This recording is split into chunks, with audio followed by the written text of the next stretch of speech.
Hi everyone, আজকে summer temperature almost 35।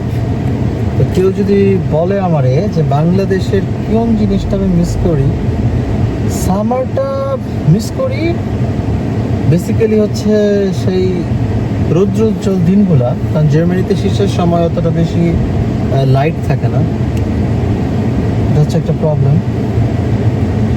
আর তারপরে যদি কোনো কিছু মিস করি সেটা হচ্ছে এই যে আমি তো অলমোস্ট আমি দরজা জানালা খুলে দিলেও দেখবেন, এই যে আমি জানালা খুলে দিই,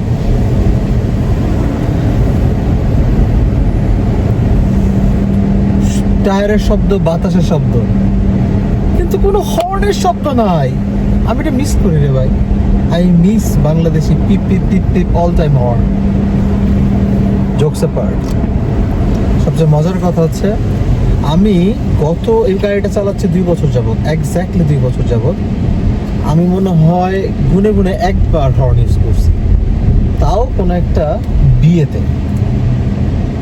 সো বিয়েতে নর্মালি যখন বরযাত্রী বা ঘুরতে মানে একসাথে অনেকগুলো গাড়ি যায় বাংলাদেশের মতোই, তখন হর্ন বাজায়, অথবা ফুটবল জিতলে হর্ন বাজায়। এছাড়া হর্নের ইউজ করা হয় নাই।